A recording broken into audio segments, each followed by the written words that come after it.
कोपरगाव तालुक्यातील कोळपेवाडी येथील परिसराचे ग्रामदैवत महेश्वर महाराज तथा म्हसोबाच्या यात्रेस मोठ्या भक्तिमय वातावरणात सुरुवात झाली। परिसराच्या दृष्टीने महत्त्वपूर्ण असणाऱ्या महेश्वर महाराजांच्या यात्रोत्सवात गुढीपाडव्याच्या मुहूर्तावर सुरू करण्यात आला।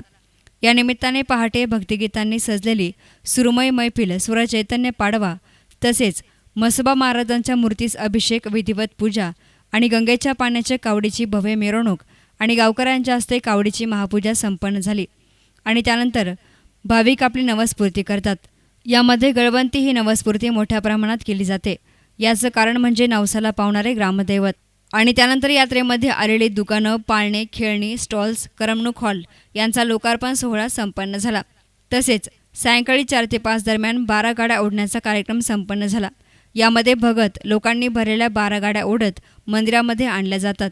कार्यक्रम पाहण्यासाठी पंचक्रोशीतील नागरिक आणि महिला मोठ्या संख्येनं उपस्थित राहून सहभाग घेतात आणि सायंकाळी 6 वाजता तखतराव यांच्या रथयात्रेची विधिवत पूजा करून भव्यदिव्य मिरवणूक काढण्यात येते। रात्री लोककलावंतांचा लोकनाट्य तमाशाने पहिल्या दिवसाची सांगता करण्यात आली। या प्रसंगी कर्मवीर शंकरराव काळे, साखर कारखान्याचे संचालक सूर्यभान कोळपे आणि संजीवनी कारखान्याचे माजी व्हाईस चेअरमन निवृत्ती कोळपे यांनी आपल्या प्रतिक्रिया व्यक्त केल्या।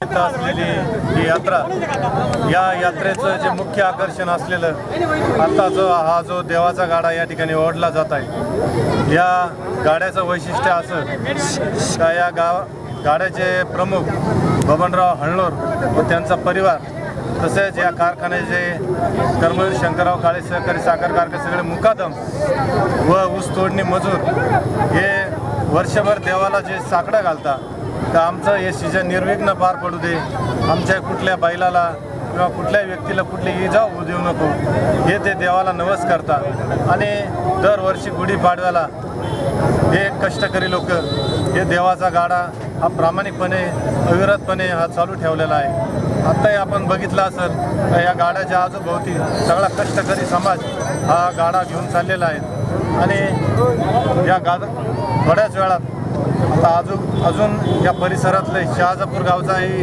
गाडा या ठिकाणी येईल व हा गाड्याचा आपल्या मंदिराजवळ जाऊन समारोप होईल अशी परिस्थिती आहे।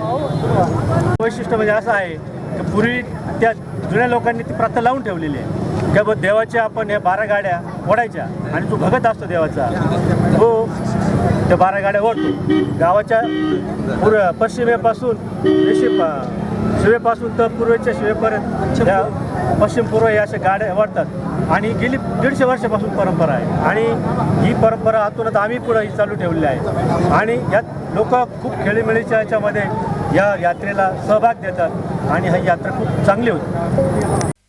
ही यात्रा सलग 3 दिवस चालत असून यात्रेमध्ये ग्रामस्थ आणि पंचक्रोशीतील नागरिक मोठ्या संख्येनं सहभागी होतात। न्यूज रिपोर्टर युसुफ रंगरेजसह कॅमेरा पर्सन आसिफ रंगरेज, एस9 मीडिया, कोपरगाव।